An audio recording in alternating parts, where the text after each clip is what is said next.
Alright, little project update. As you can see, there's lots of bits everywhere. This is what's called a disorganised mess. It's surprising how long it takes to clean things up. We've been cleaning up pistons and the oil pump and flanges of faces of bits.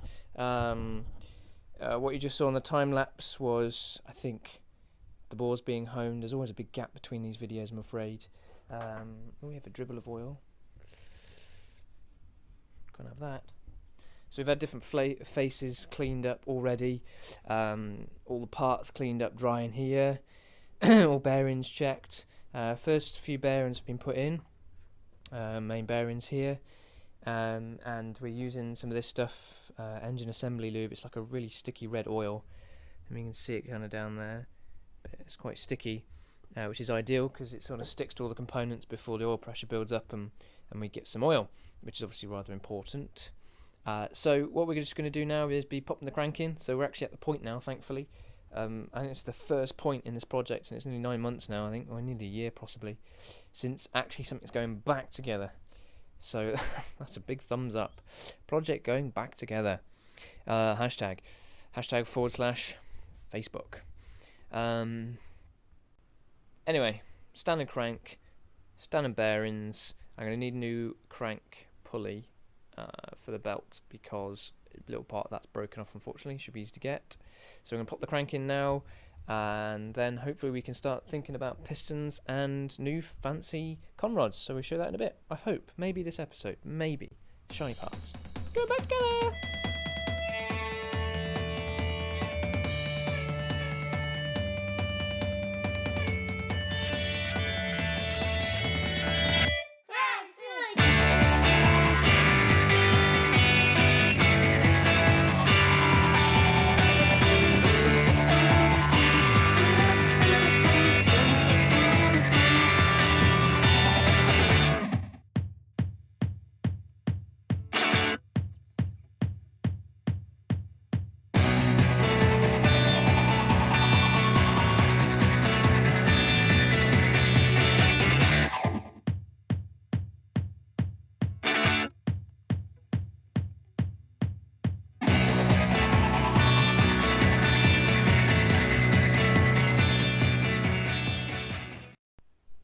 Right, so that's the crank in. I think Revo, #Revo is appropriate here. Realise every victory outright, because that's a victory in itself. I'm tired, but at the end of this workday I've managed to get that done. These are the hockey stick seals that kind of protrude, so we'll wait until the seal's dry and then we'll slice those off clean and then the sump can go on. But before that's going to happen anyway, obviously we have some pistons and rods to go in. We've got the end cap on. We obviously need to put a seal in that end and a seal in that end. Rods and pistons will go in, and then the oil squirters will need to go in, the 4 down there. Then we can fit the oil pump, which is ready up there. Put the pan on, which is up there drying, and that's the bottom end built up, and that will be a serious victory. Obviously we need to still find this pulley, which I'm going to go onto the interwebs and find one now. So thanks for watching. This is it for this episode, I think. If it's not, then keep watching, because in a split second you're going to see some rods and pistons being fitted. Yay! Yay! So block is clean and ready under there with the crank in it. Sump is ready. Block is ready to receive pistons and rods. So our rods we'll talk about later. I'll package up in there. And our pistons are under here, all cleaned up, ready to go. So we'll need to stick some rings, as you can see. Rather a desperate need of some rings. So that's what we're going to do now. 4 pistons. 3 rings per piston. So put it to a light time lapse, I think, because otherwise we'll get very bored. And we'll get ringing.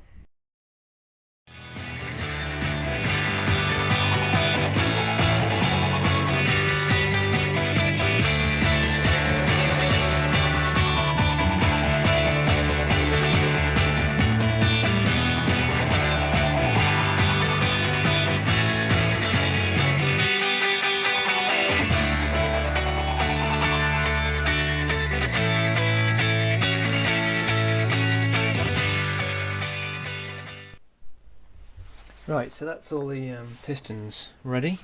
So just need to put the rods on now. So we've got the 3 rings in there. We've got the oil ring at the bottom, the scraper ring and the compression ring. So we'll set those up, the gaps, because the gaps don't want to be like that, obviously. So we'll set those up when we put them on. The one had a top mark on it, we need to look out for that. And you have to be careful because you could snap them. So next thing is we're going to just get these pins out and we'll show you the rods. Right then, these are the rods that we have. Hope you can see those. And they're a 3 or 4th generation development rod for the HDI and XUD cranks. It's a pretty substantial forged rod, as you can hopefully see. It's much thicker than the 2.2 rods and the 1.9 rods and the 2 litre HDI and the 16 valve rods, and it's all ready to go. It even comes with ARP bolts, which is really handy, so no problems with stuff flying off at the bottom there. And we'll have to put a bit of ARP grease to that and torque them up correctly. So next thing is just to attach each one to our pistons. So quite an exciting moment. I don't sound very excited because I'm not feeling that great and I've got ulcer in my mouth, so I can't talk very well. But I'm super stoked, and in fact I've had these in a box in a cupboard very safely inside the house for about 5 months. Thank you for Tom for sorting these out, ZX Tom, as I like to know him. He runs Mad Boost and he runs similar rods, but these are 3rd generation, just like so. Conrod, such boost, many power. All the way.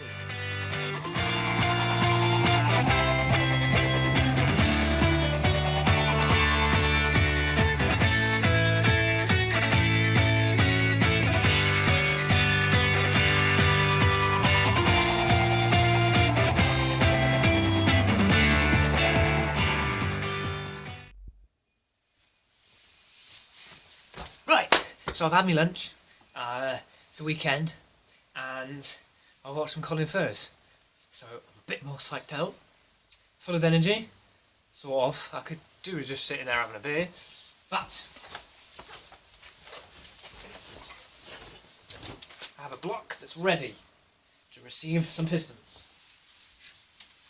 And I have some pistons with some Winrods, new rings, bearings. We are ready to rock and roll. So, time to fit them. If you're following this because you want to know how to do it, then it's probably a bad idea. I'm just going to show you what I'm doing basically. But you use a piston ring compressor, lots of engine oil to get the pistons and the rings to compress inside the cylinder. Make sure you clock them in the right position so all the gaps are in the right place.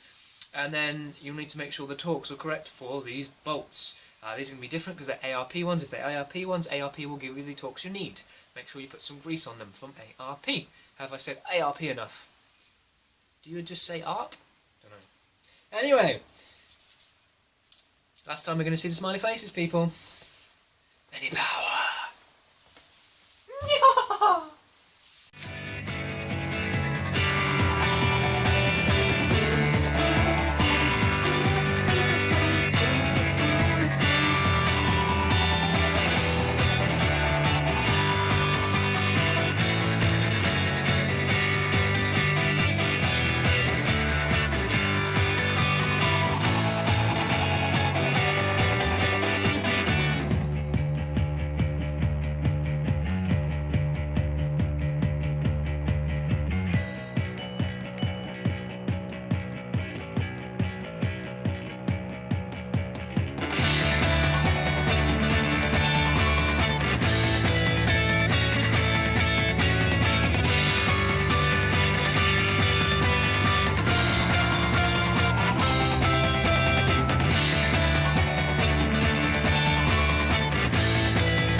So, quite an important moment here you join me with, and that is that all the rods now are in, with all the bearings, the new piston rings, ARP bolts to hold it all together.